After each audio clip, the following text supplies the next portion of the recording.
Come on, Livingston. We gotta go on and on and on. Together we can make it. We gotta go on and on and on. Come on, Livingston. Knocks it through. Mullen bursting into the box. Josh Mullen. Together we can make it. Mullen's ball across, it's turned in! It's Pittman who's got it! Livingston leads! Road is long. Can they get the ball back in? O'Brien. Lead! And Livingston have the lead! Man, can score. If we march together. The full-time whistle blows and David Hayes celebrates! And the Livingston fans join in exultation. Come on, Livingston. Livingston have the lead against Rangers, and they are certainly rising to a few occasions on their return to the top flight in Scotland. Come on, Livingston.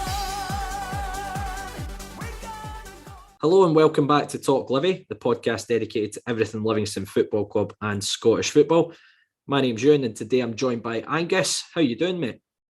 Yeah, doing not too bad. Obviously my first time back on after the festive period and that, so great to be back, and even better that we're going to be talking about some positive things, which, you know, hasn't always been the case this season, but, you know, it starts to feel like we're turning a corner here, and, you know, we've got a lot of things to be optimistic about. But yeah, how about yourself, man? All good, mate. Much the same as yourself. It's obviously good to come off the back of a couple of positive results, wins on the board, progress in the cup. So yeah, it's very good from a Livi's perspective. But as always, you can find this episode as well as all our other episodes on your preferred podcast streaming site. Just search for Talk Livi, so follow us or subscribe to ensure that you don't miss another episode. We'll start the episode off by discussing our back-to-back home wins over Dundee in the Premiership and Ross County in the Scottish Cup. We'll then look ahead to our daunting trip to Ibrox as the Lions take on the champions. Can we cause an upset at Ibrox? Finally, Euan chatted with Matty from the Longbangers podcast as they discussed next weekend's trip to Leeds to take on Shaun Maloney's Hibs.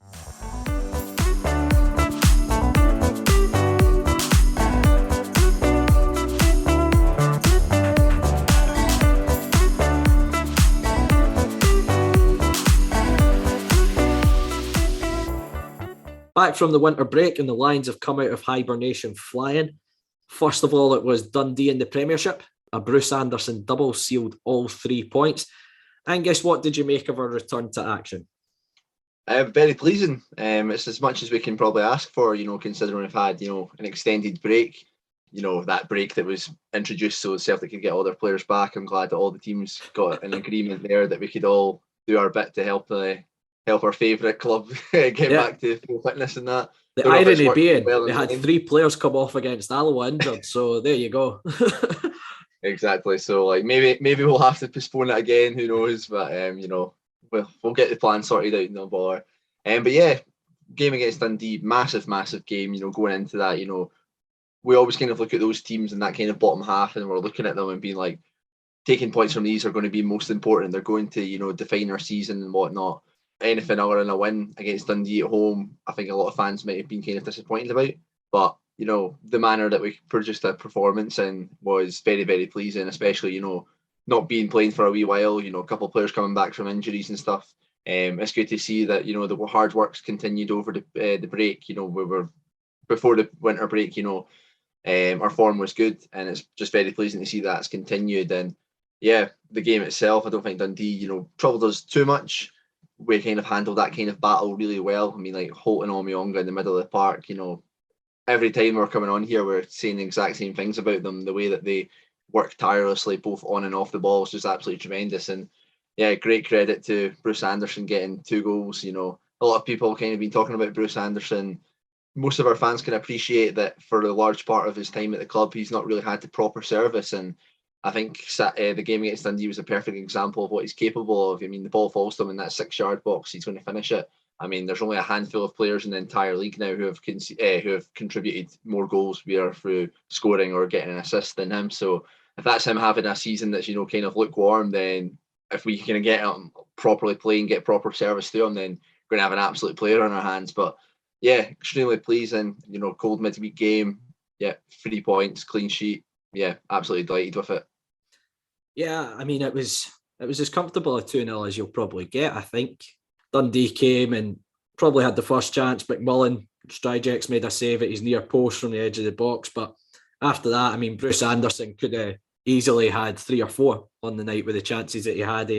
One that he got in behind, tried to lob Legston's goal, and then he had one blocked on the line as well where he's turned in the box. You know, we could have easily been ahead at half time, but came out of traps flying. And it's something we've bemoaned this season and probably last season was set plays. And both our goals have come from second phases of set plays. We've kept the ball alive and recycled it from the edge of the box, which has been fantastic. And you know, the goal comes initially. Anderson's had his shot tipped onto the bar corner, and then Penners has helped it back in. And it's a great bit of play by Anderson on the spin. You know, just really quick thinking, and he's put it through the keeper's legs, and it's a very good finish. But I think, you know, something that went under the radar maybe was the save that Matt Stryjek's made at 1-0, where McGowan's got in behind and going to try and round him. That's a big turning point in the game, because a couple of minutes later we go and make it 2-0 and essentially kill the game off. And again, it's a wee bit similar from Anderson. He's managed to get turned in the box, and on his left foot he helps it into the far corner. And I think after that, if anything, we probably could have went on and scored another couple. We looked the more threatening in the game, and you know, we handled the threats of like Adam in the middle of the park. I think Omiyonga, Holt, Pittman, as you said, you know, Omiyonga, Holt were excellent, but I think Pittman went under the radar once again. And I think I've talked about this season because this is probably the most that Pitts has been in and out the side due to injuries or, you know, other issues. And when he comes back into the team, I think it's so obvious what he gives the team. And I think you know, we know that Omiyonga and Holt probably aren't going to score a lot of goals from the middle of the park, or maybe give you that driving force going forward. And I think that's what Pittman does. You know, he breaks into the box. He's that late runner from the middle of the park. And I think he adds that bit of drive into our midfield that sometimes we miss. You know, Jack McMillan's come in and done really well. But again, that's not the type of player Jack is. And I think Pitts he gives us something totally different. And I think it's so eye-opening when he comes back into the side after a spell out how important he is to that team. And I think for me, that midfield three is our best midfield three, which is harsh on guys like Craig Sibbald, who, you know, has been excellent at times this season when he has been available. But I just think that midfield three really clicks. And I think that was the basis of that 3 points. And it, as you say, it's a massive result at the bottom of the table. We've managed to extend the gap between ourselves and St Johnstone to 9 points with that, 7 points from Dundee. And if you look at our fixtures in February, there's a massive chance for us to, you know, touch wood, but potentially get ourselves almost safe going into the split. I think February is a huge month with the fixtures that we've got. Yeah, absolutely. Massive games coming up. I mean, especially that home game against St Johnstone that'll be coming up soon.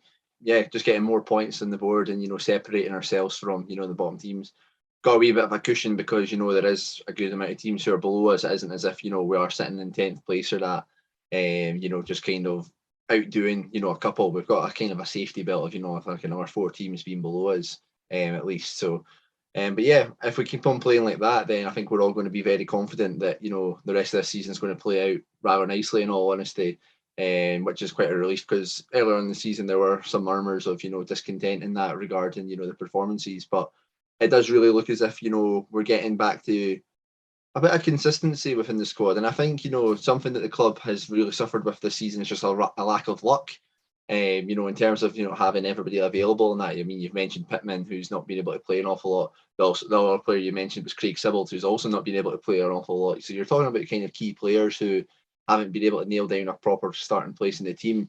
Obviously, that kind of impacts then the rest of the park, essentially. That's how Bruce Anderson hasn't had like that proper crack at the whip at the same time. Absolutely delighted, you know, getting the win over Dundee. Obviously, the game was, you know, what, about almost 2 weeks ago now or something. Well, a week and a half ago. No, it was Wednesday, wasn't it? Well, it was Tuesday night, mate. Come on. Tuesday you need night. A calendar. Honestly, it feels as if it was absolutely ages ago, honestly. Yeah.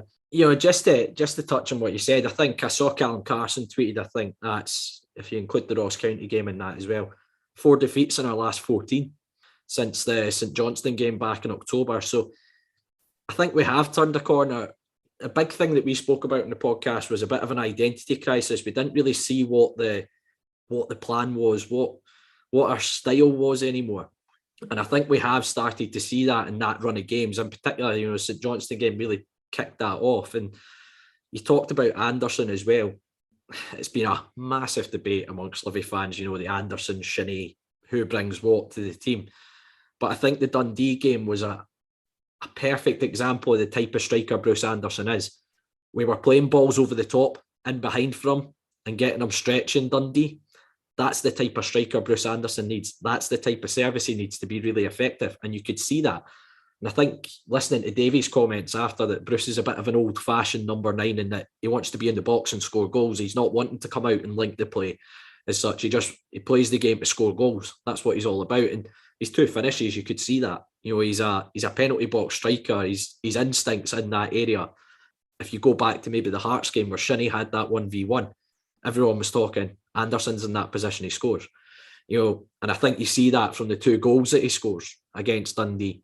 But he was excellent. He ran Fontaine and was it Sweeney at centre half absolutely ragged for the entire game.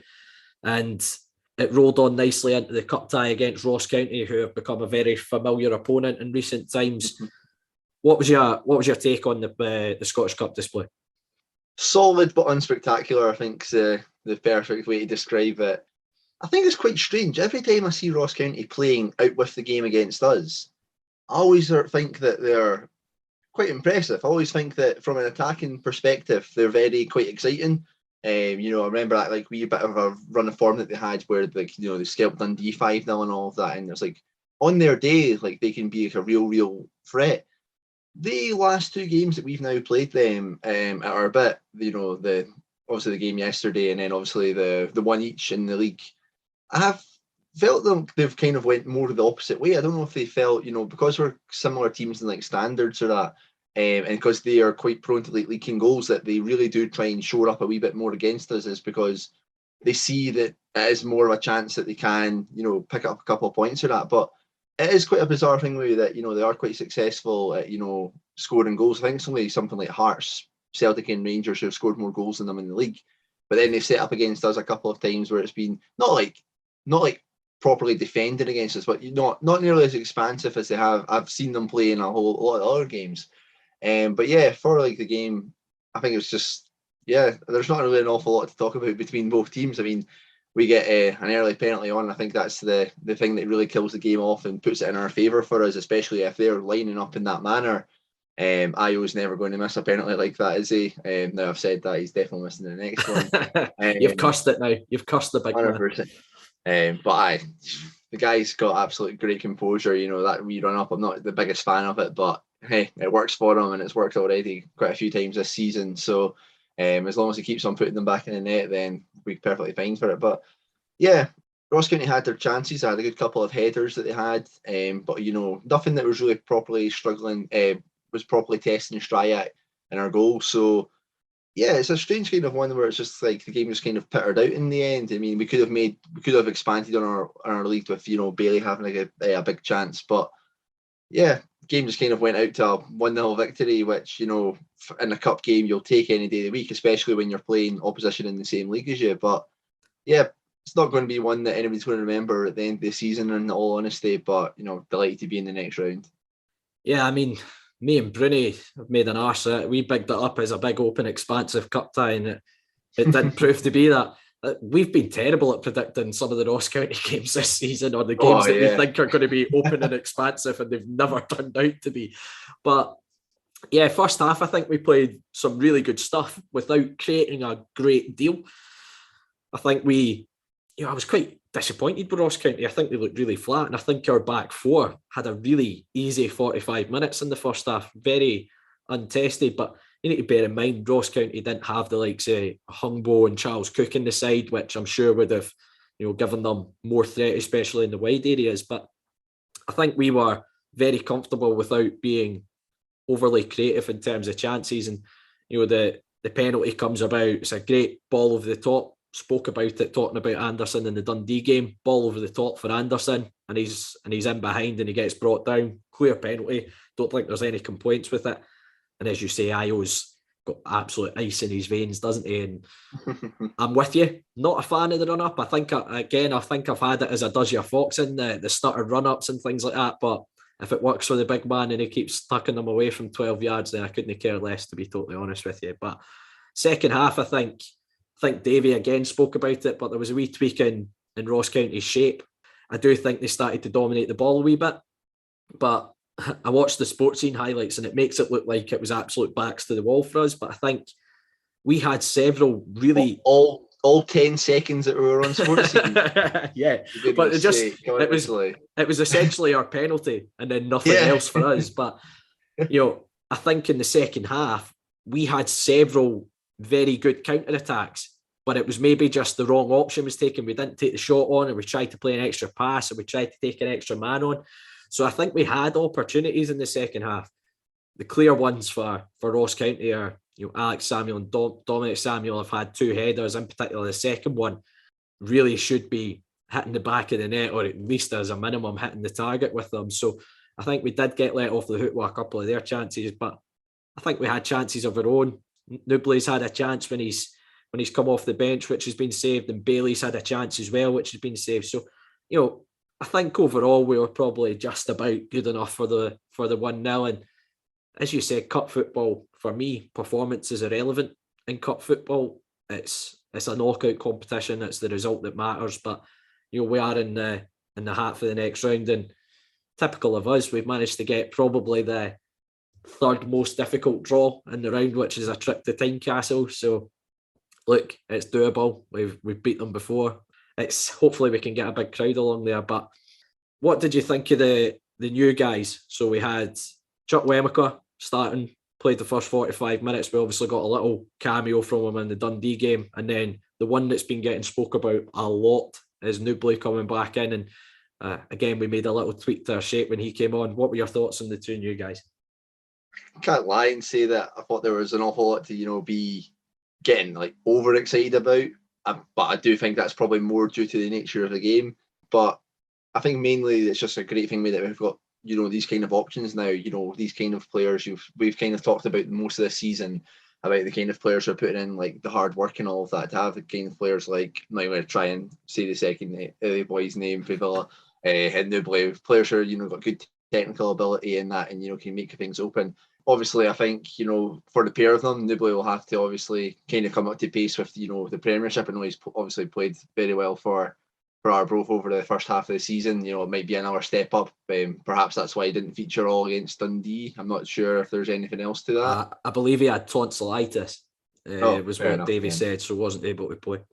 So yeah, even recovering from that, and then obviously Chukwuem, whatever. I'm not even going to try and say his name, man. Wemaker. Chuck Wemaker. Okay, I'll see how long I remember that for. Otherwise known as just Caleb. Caleb. I think that's probably CC will call him. How about that? Aye, again, another player who's going to have to maybe take a wee bit of time to get used to the pace of the game and that, because he's only played kind of youth level, for the most part of the season and that. But yeah, impressive enough. Maybe in a different game, it's a wee bit more expansive for that. It's a wee bit more, spaces more open, and that we'll see these players really come into their own. But yeah, I guess we're going to have to see. They've got a great chance to try and impress us on Wednesday as we go to Ibrox, but I guess we can't put too much pressure on them for there either. Yeah, I think Chuck Wemaker showed what I like about him in the 2 games that I've seen. Albeit he's not been on the park for a great deal of time, but what I've liked about him as a 19-year-old, he's desperate to get on the ball all the time. He's always showing for the ball, which is a good sign. He might have given the ball away a few times against Ross County, but he was always wanting to get the ball again and try again and take his man on or try and make something happen. So the lad's obviously got a lot of confidence in his ability. I agree with you. I think going from playing under 23 level, I was sitting next to my dad and he's going, the guy must be match fit. He's been playing 23s, he shouldn't be off the pace. I was like, but there's a big difference between, age group football. Essentially bounce games to, proper games. Exactly. There's a massive difference in the pace of the game and stuff. So it'll be very similar to the likes of Odin Bailey. It might take him 4 or 5 games to settle in, but look how good Odin's been since that initial kind of 4 or 5 games. So give him a little bit of time. Again, Nubly's very much similar. He played through the middle. I know a lot of his games at Arbroath, he was coming off the left-hand side, and we saw a little glimpse when he was out on the far side. He absolutely left his man for dead, getting past him to the byline. So you saw little flashes of what he's got in his locker, and could have scored as well. He had a chance saved by the keeper. So, I think there's plenty to be excited about with them. But as I say, give them a little bit of time. Now, Angus, I know you're a big wrestling fan. I know you love a lot. You dabble in a bit of wrestling. We can't not talk about the fact that the Livingston squad is going to have a handicap match with the Hardy boys, can we? Fair play to Dave Black. That, I'm not going to lie, the tweet that I put out with left my phone to charge, came back an hour later, and we're now having a handicap match for the Hardy boys. That's not a lie. I genuinely came back and was like, what is going on? But Angus, I'm going to put this to you. If you had to pick a Livingston-themed tag team, who are you picking? A Livingston, what, as in Livingston players? Management teams, player combinations, strike partnerships, anything like that. Who are you going for? So I think, a big part of wrestling, for those who don't know, is part of the presentation. And it's also part of like the characters as well. So obviously, a mainstay in it is you've got to have these people who are larger than life, but then also with personalities that are larger than life too. So my first choice is going to be Marvin Andrews. Because you get that very interesting character where he has this big hulking brute who can smash through people, but then he's also this kind of sweetheart who, just wants to kind of be like nice to people and stuff like that. Obviously you go into like his Twitter, you'll see kind of what he's about and all of that. So I think that kind of builds for like a very interesting kind of character. To go alongside him though, there's a lot of people coming to my mind right now. They got the likes of like Lyndon Dykes again is a very fun character. For some reason, one of the people who's coming to my mind is Gustav Bahuken, simply because he's got experience in, altercations. One famous one with Henrik Larsson back in the day. That is literally who's coming to my head. So I don't know if I have to go with him, but I'm trying to think of a more current one to, kind of back it up with. My tip for it was going to be our championship strike partnership in the second half of the season. Because my memory of WWE with a tag team match, it starts off with somebody in the ring who's getting absolutely battered, and then he manages to get away and he throws himself to get the tag in, right? And I'm going to take Lee Miller and Ryan Hardy as my tag team partnership. I mean, they absolutely love each other to bits. They still constantly tweet each other back and forth. It's a beautiful bromance that they developed. But Lee Miller was the one that took all the hits.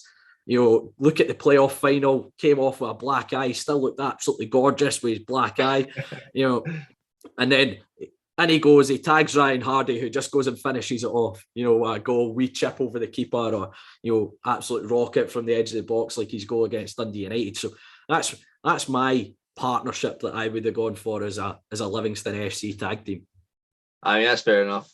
Yeah, can't really argue with that. I mean, in terms of kind of strike partnerships, we never really had anything as kind of cohesive and as effective as that. So got to go for that. I'm going to stick with Marvin Andrews and Gustav Bahuken because I just know that they're the last two people I would want to see standing across from me in the ring. Yeah, watch your jaws and everything else, guys. But I think it's been a very mad week, for the club. Getting the Hardy boys invited into the cinch patter and everything like that. So yeah. Hopefully there's more to come from, and you know what? If Matt Hardy's ever wanting to come to a game, I'm sure we'd all make him very welcome. But I'm not too sure if West Lothian's quite on the AEW touring card at the moment. But we'll see how it goes. God bless the cinch. There's nothing that competes with the cinch, is there? But just another little shout out. The women's team were back in action this afternoon. We're recording just after their game finished. They drew 2 each, managed to come from behind twice against Rossvale away from home. So hopefully, second half of their season starting. I know they've had 4 or 5 postponements, games cancelled and things like that. So, Angus, I'm sure you'll be back down at the Spaghetti Had covering the women's team. So we'll have more coverage about the ladies in the second half of the season as well. Yeah, absolutely. Very much looking forward to getting back. I think one of our last games, was months ago now. At home, they've had terrible luck. I mean, I think they were having a winter break, and then there was a random Scottish Cup game thrown in amongst it. The Scottish Cup team that they were supposed to be playing ended up pulling out, I think, due to COVID. So, it's been a long time coming for them. But yeah, a tough away game today against Rossvale, 2 each that they drew. Goals from Mulligan and Murphy. 2 headers I hear as well. So, very impressive, against one of the league's best sides. And yeah, hopefully, they can kind of bridge the gap between, themselves and, the teams at the top and, continue to be putting on good performances. The last these performances at the start of the year and that have been absolutely tremendous. And, if anybody is ever thinking about going to watch the games, that certainly get yourself down, because it's a great environment, great football, and yeah, it's a good journey that we're getting to witness. And it's not ending anytime soon. So yeah, come on down and give them their support.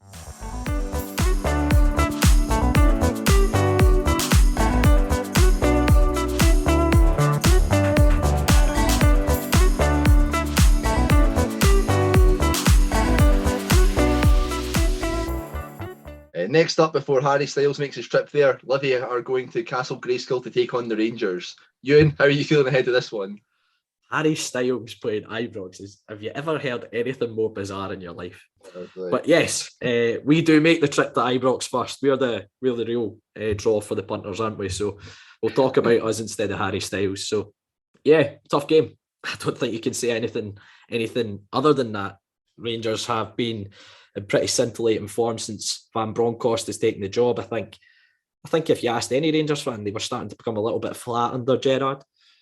I think Van Bronckhorst has maybe given them that little bit of lease of life. However, certainly watched the highlights of the game against Aberdeen at Pittodrie, I think they were very, very lucky to come away from Aberdeen even with a point.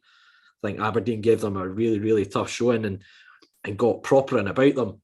Obviously, I think everyone, good old cinch patter, has seen Scott Brown's, waving goodbye to Ryan Kent, giving him the little wave and then putting his arm around Tavernier and winding him up. So I think you saw what Aberdeen did to them, which was get proper stuck in about them in their face. It's obviously slightly different because the game is at Ibrox, so we might not be able to get too in their face because we'll probably just end up getting players booked and sent off at Ibrox. But look, it's a really tough game. If you look at our previous 2 trips to Ibrox, we've not laid a glove on Rangers at all there. The opener at the start of the season in the league, the 3-0 game, and then the cup game, which I think the cup game was probably more disappointing for myself. Knockout football, maybe try and have a little bit of a go, but it's going to be a very, very tough game. They've got threats all over the park.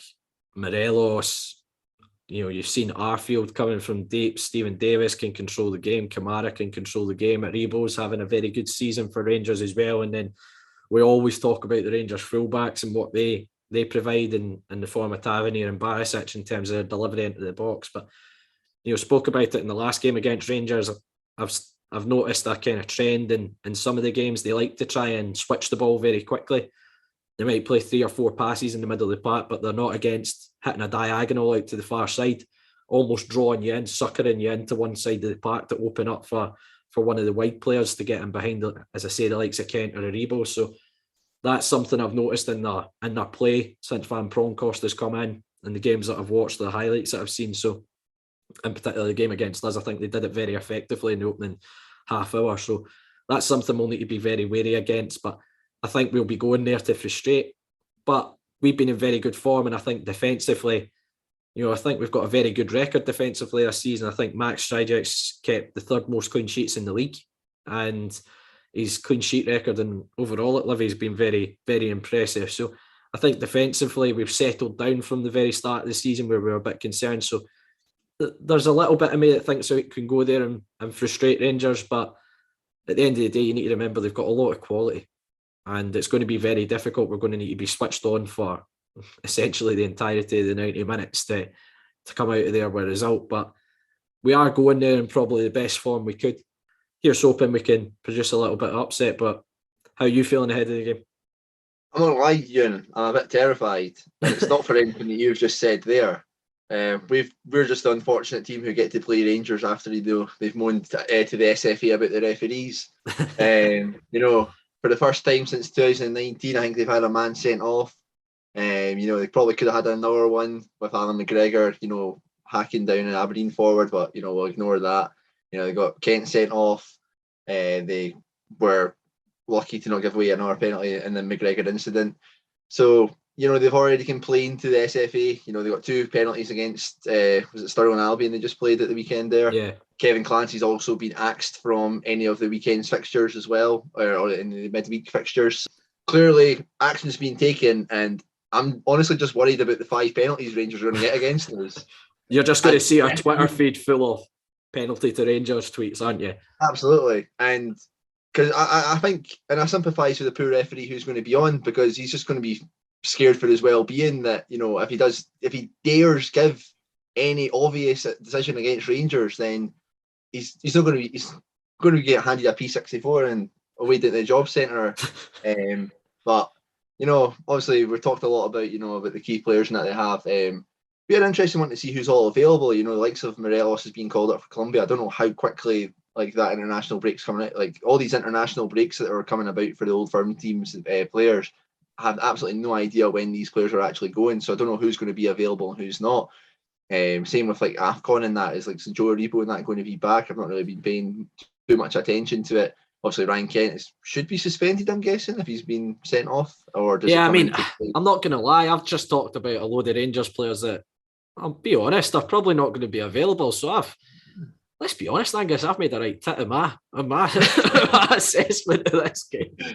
Honestly, that is where, we've mentioned all these players are not going to be there, but, whatever referee is going to be there, it's going to be like Andrew Dallas, isn't it? He'll be there at least for them to, to bail them out. But nah, they've definitely got an abundance of quality, in the kind of the depth in their squad. I mean, Cedric Eaton's back now, Fashion Sakala as well. I mean, if Morelos wasn't to play, they are 2 very capable strikers on their own.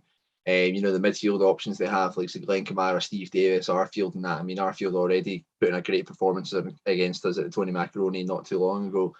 But yeah, I don't think Rangers are quite the force that we should be properly fearing. I think there is a few teams who have given them a light scare this season. I don't think they're the all-conquering team that they were last year, but, it's just important for us to be solid at the back. And I think, based on recent performances, I'm a wee bit more confident of us, being a wee bit more tighter at the back, a wee bit more cohesive and stuff like that. But these games are always a hit and miss. We're never expected to get anything against Rangers at Ibrox. So, here's hoping that we put in a good performance and, maybe nick something as well. Do you see us making many changes? Because we do have a pretty hefty schedule coming up just after the winter break because of games being rearranged to accommodate the break being pulled forward. There was a bit of me that kind of thought, let's be honest, Ibrox, it's 90% chance you're not going to get a result there the vast majority of the time. Do you maybe sacrifice this game almost and focus a little bit more on the likes of Hibs and St Johnstone coming up? Yeah, possibly so. Just trying to think of who they'd probably take out. I mean, you'll probably see Holt and Onwiongo will probably start and Pittman as well. Do they go back to a back 5? Do we bring in Parks for, one of sacrifice a player further forward for one of them? Does Andrew Shinney come in to, try and give you that wee bit more a player who will hold up the play and get us up the park? Or do we start with Newell to, drive us up the pitch, as you mentioned from the game against Ross County there, where we can, leave players for dead? Maybe that's the kind of physical presence that we could need, to get us up the park. Again, it's very good that, we can kind of go into this game, with the option to do so. You look at some of the changes you could make. I mean, for example, if you brought in Parks, you brought in Newell, I don't think, the team's massively kind of dented in that kind of way, in all honesty. I don't think there's too much of a difference in quality, but because of the schedule that we have, I mean, I would expect them to, maybe have a better go at Easter Road against Hibs, especially with kind of how they've been playing recently. I think that might be the kind of smarter decision to do, but yeah, we can only wait and see. Now, Angus, I couldn't do this podcast without mentioning the news that broke during the week. Now, I'm sorry if I bring you to tears again when I bring it up, but Alan Forrest has obviously been linked with St Johnstone. I think the comments that have been made, he's been offered a deal, but he's sees his future away from Livingston, and I think St Johnstone have made a couple of bids which we've knocked back. Davy's obviously looking for a particular valuation and he's not wanting to sell in the cheap to a rival, which I'm totally for. What's your assessment of the Alan Forrest situation? And I would like to point out as well, I was at the game, as I am pretty much every game for the last 15 years, but I heard a couple of shouts, you can fuck off to St Johnstone now when he gave the ball away a couple of times. Absolutely none of that. I'm not taking that. I'm not having us become a Hearts booing him every time he gets the ball like they did with Suter the other week. At the end of the day, he's been very good for us, Alan Forrest. If he wants to go, he wants to go. That's entirely up to him. But I agree with Davy's assessment that he doesn't seem like the type of player that's going to down tools regardless of what happens. He's a hard-working lad, and he doesn't come across as that type of player. But what's your assessment of this situation? Yeah, obviously, very clear that I'm a massive fan of Alan Forrest. I can't say that, this decision really surprises me. We talked about it a lot. I mean, that's always something I've kind of championed on about, is how, he's not getting the game time that I would say he deserves, especially in some terms of the season. So even if it is purely that simple, that he's just looking for more game time, let's face it, if he goes to another team in the league as us, he's probably going to get a better pay packet as well. I can't really see much of a shock in this decision coming around. I would feel like it would have happened by now if he would have signed a new contract or that. But yeah, you're absolutely spot on that, he's not that kind of player who will, down tools or that. And yeah, for those who are, kind of getting on the back of him, and that's like, he's still a Livingston player for now. He's never ever showed anything. I mean, he was our top goal scorer last season. He's a player who got us to, a cup final and stuff like that. He deserves a lot more respect than that. But yeah, it's obviously disappointing to see a player of that quality, looking to depart. But I think a lot of people, kind of in the forum and that have made some decent points about, we have the likes of like Newble and that as well now. I mean, how many of us thought that likes of Josh Mullen going on loan to Hamilton, how would we have survived that as well at the start of the season? Not that they won't be completely missed, but I think we have got the capabilities of, bringing in some players, and, we'll get right behind them as well. But, yeah, it's an interesting one because, you look at St Johnstone right now struggling, that you wouldn't have thought, that would have been like an appealing place for him to be moving. But, if he wants to move on and if the right bid comes in, I guess we'll just have to part ways with him. But yeah, very, very disappointed for the Alan Forrest supporters club here. I just had this image that you were going to be outside boomboxing him with Stay Another Day by East 17 playing on repeat, trying to get him to sign a new deal. I would, but the restraining order makes it quite difficult. But just to kind of back up what you're saying with regards to Alan, as I said earlier, he doesn't come across as that type of player. But I think Davies essentially said what I think any sensible fan would think is, look, if we can move him on now and get the price that we want for him, we're not wanting to sell on the cheap to a rival. I think if we got anything upwards of 75k, I think would be good business for a player that's got 5 months left in his contract. And as you mentioned, is in and out the side quite a lot, in particular this season. So I think if we got a deal along those lines, I think it's fair enough to say that Alan would move on. But I'd be quite happy if he ended up staying till the end of the season. And let's hope he maybe plays at Ibrox and scores a famous winner for us. I'm sure the fans would forgive him regardless if he managed that, wouldn't they? Yeah, absolutely. Anything along the lines of that, any goals that can help us stay in the league until the end of the season or until the end of his tenure here. Football fans are quite fickle, and it'll all be forgotten if he goes and creates a memorable moment for us all to celebrate. But aye, football, eh? Yeah, exactly. And what's your prediction then? Rangers on Wednesday night. What are you thinking? I mean, it's just the usual when we go to Rangers, isn't it? I'll go 2-0 Rangers. I'll keep my sensible head on and predict that. But here's hoping that the lads can make us look like fools if we're both predicting losses. Yeah, I don't want Nicky having a go at me again for being overly negative. But sorry, Nicky, in advance. I think Rangers will be able to beat us. I think they'll still have enough quality, but I think we'll give them a go. And I'm going to go 2-1 to Rangers. I think we're going to have a little bit more intent going to Ibrox and be able to try and have a bit more of a go, because we're in a good bit of form just now. So I think we're fairly confident we could go there and maybe cause a few problems. But I think they might just edge us on the day. But here's hoping. If you are available, get along to Ibrox, give the team your support. I'm sure they would really appreciate it as well.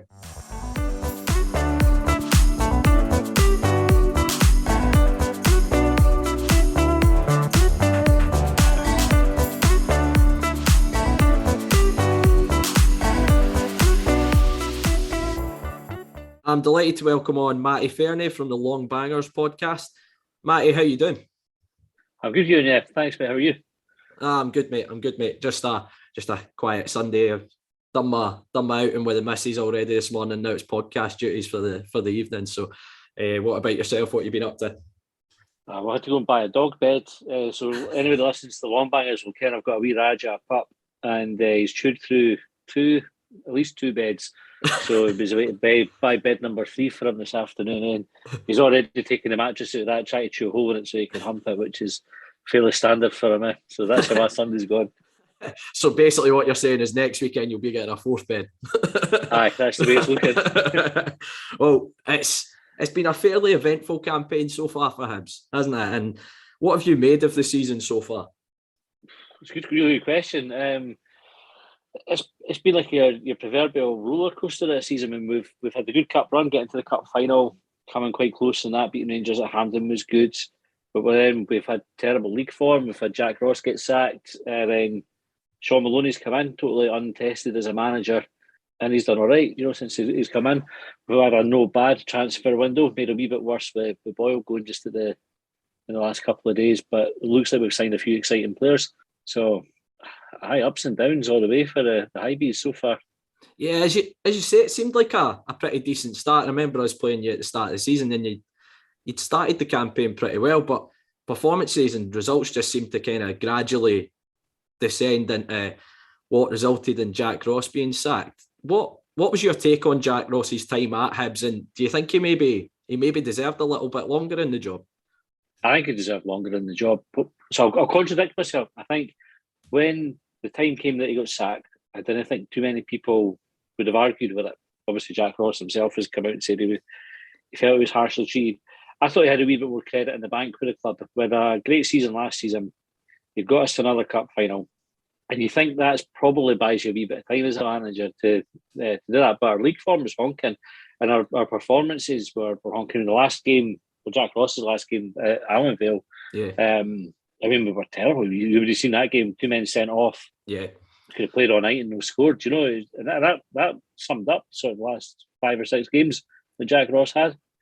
Yeah, Jack, as you say, had a very good campaign, got to, a semi-final, cup final, another cup final this year, plus qualifying for Europe as well. He seemed to make Hibs a bit more pragmatic, didn't he, over his time there?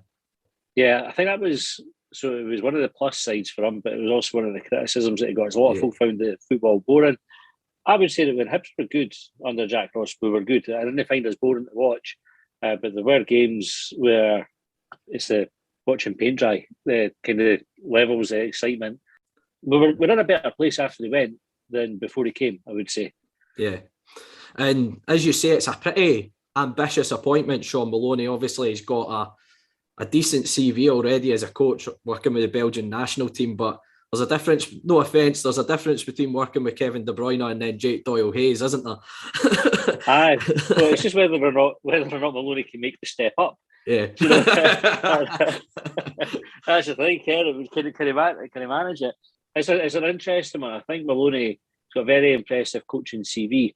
It's one of these things, like, I'm a wee bit of a geek with things like this. I like people who go and try something a wee bit different. And Maloney did the Cruyff Institute, so he got his degree through there. So his route to coaching has been a little bit different from like the Largs, SFA kind of coaches that we normally get. And I like all that. I like how he talks about the game, although he does use like phrases like the moment and situation and things like this. Like, your normal football fan doesn't really say. What did he say though? Kevin Nisbet had a good movement. He had a good movement winning the ball back.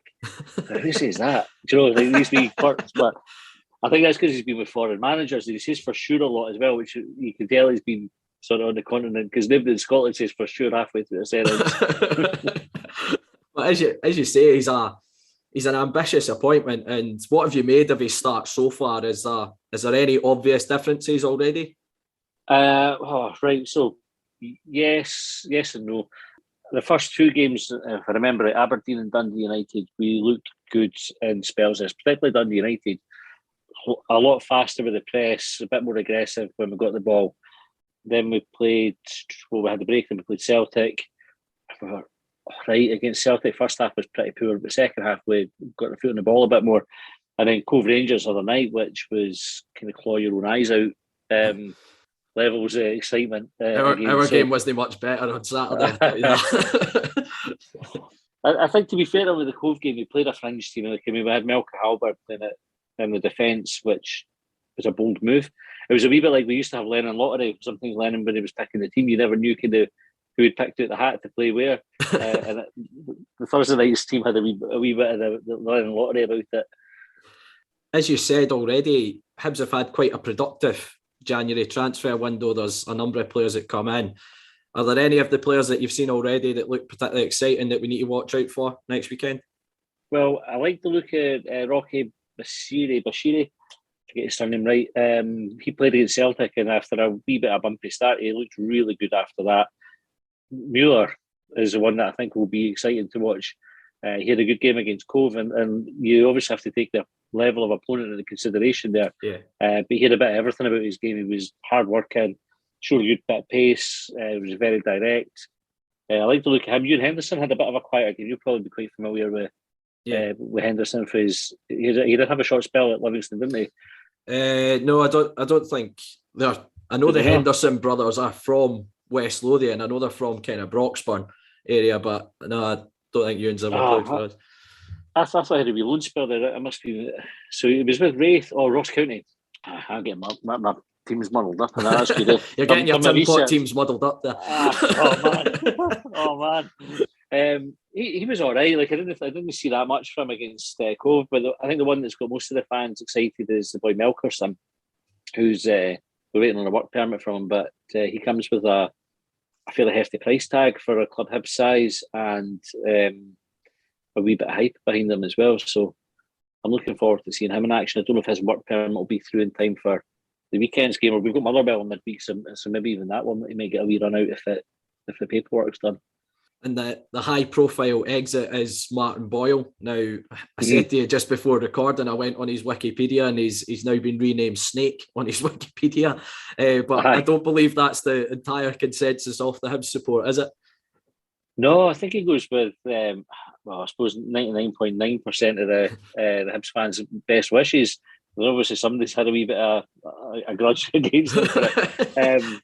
But we had 7.5 years with Boyle. I mean, he came in as so we initially swapped him for Alex Harris for Dundee, and then we made the deal permanent. And the player that left Hibs is totally different to the player that came to Hibs, and he was fantastic. Last couple of years, Boyle's been, head and shoulders, I would say, the best player at Easter Road, and he deserves his move. It's huge money. Like, who's going to knock that back at 28 years old? So fair play to him. He goes with our thanks and best wishes. And do you think any of the new guys can step up? And because he's been, as you say, he's been that kind of talisman for Hibs the last couple of years. Well, we've got high hopes for Jamie Murphy. He's an emerging talent. I think he might turn into a footballer one day. Well, Mueller. So Mueller, I think, is the one that will press for Boyle's place the hardest. But by all accounts, I think Shaun Maloney's wanting to use some of the money that we got for Boyle to fund a replacement. So we'll see who comes in. Because it's interesting, we had Dan Mackay, and he's been loaned out to Kilmarnock. I thought this might have been a wee opportunity for him to break through into the team. Is that the lad that came from Inverness? Yeah. Yeah, I watched a few of the games because obviously BBC showed games on the Friday night, and I thought when Hibs signed him, he looked at genuinely really good signing. He was really exciting to watch when he was at Inverness, so I'm surprised he's not really kind of stepped up this season.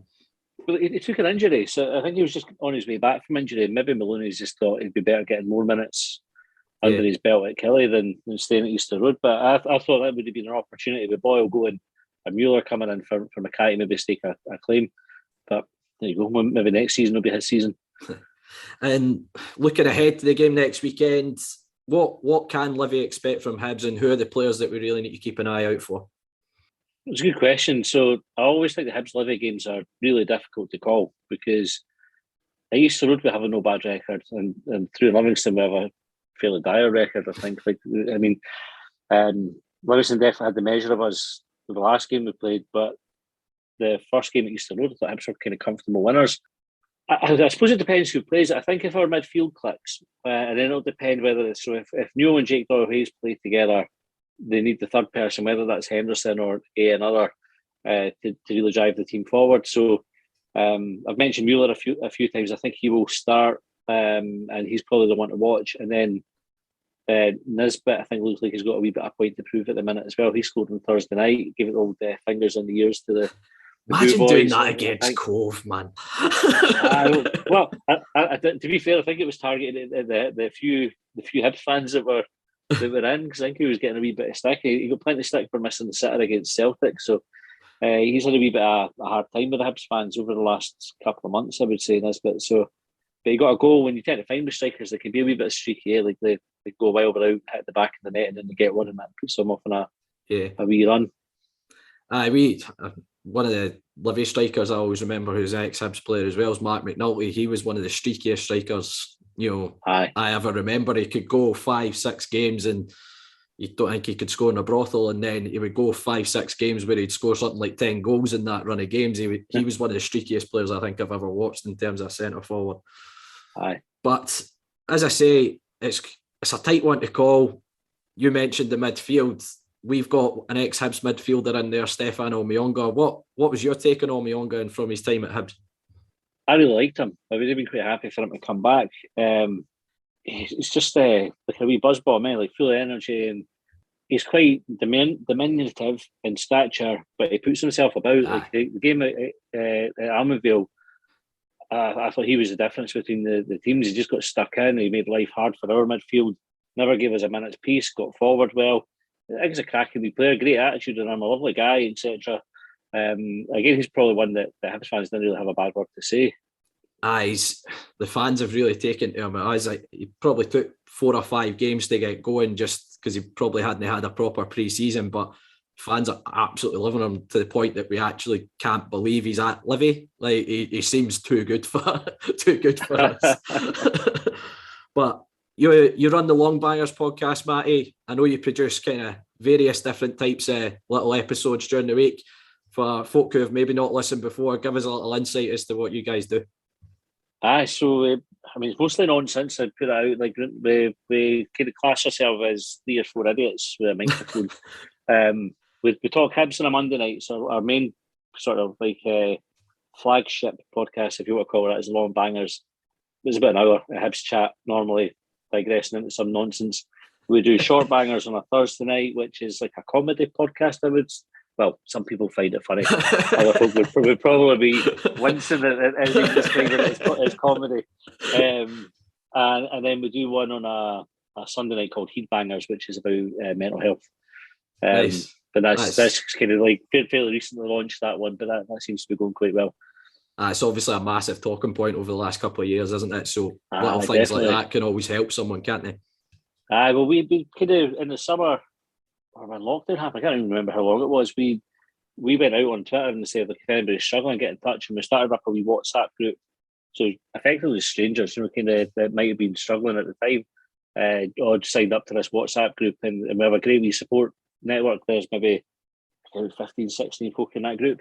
And then we decided to start talking about it on the podcast. But if it's not exclusive to Hibs fans. If anybody is struggling and kind of wants that kind of support, then feel free to drop us a wee DM on Twitter, and we can get you added in. That's amazing. And just if you want to give us the details where we can find you on Twitter, Facebook, or whatever as you guys are on, here's your chance, Matty. Well, at Longbangers on Twitter is probably the best, because we do have a Facebook page, but if nobody looks at it, like it's probably the biggest wasted time ever. We have an email address, which is longbangers@gmail.com. But Twitter is probably the best route. More chance of seeing it and replying if you come through Twitter. Perfect. Well, Matty, I'll press you on one more thing. If you had to predict a score for next weekend at Easter Road, what are you going for? 2-0 Hibs. 2-0 Hibs. Sorry, mate. Fair enough. What are you going for? I don't know. I'm going draw. I'm going 1 each. We're in decent form just now. We're playing quite well, so I fancy us to go there and get a result. And we tend to play all right at Easter Road, to be fair. We tend to do all right. But Matty, thanks so much for coming on the podcast. Obviously, I hope you have a shocking Saturday next weekend at Easter Road. But no worries. But thanks very much for coming on. Thanks for having me. Cheers, mate.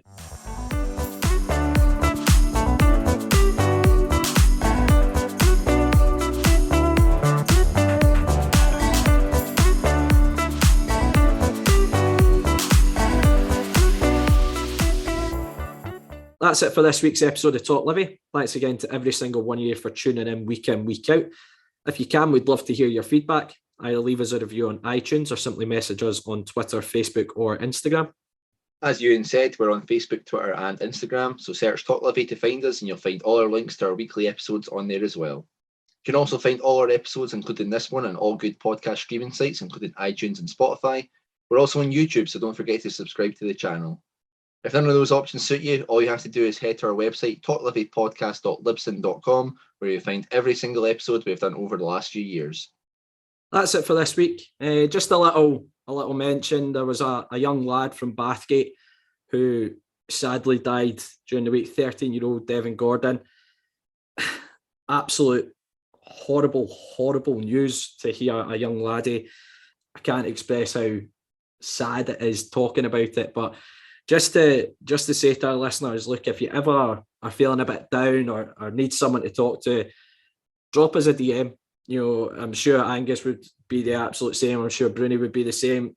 Drop us a DM. My DMs are open on Twitter, our social media as well, the Talk Livi Twitter. Drop us a DM if you ever need someone to talk to, if it's about life in general, if it's about football, if you've had a shite day at work and you're just feeling a bit down, drop us a DM, because that's horrible to see that. And best wishes go to the family at what I'm sure is an incredibly difficult time, but horrible news to hear. But as I say, thank you so much for listening to the podcast, and here's hoping it's another fantastic week following the Lothian's finest football team.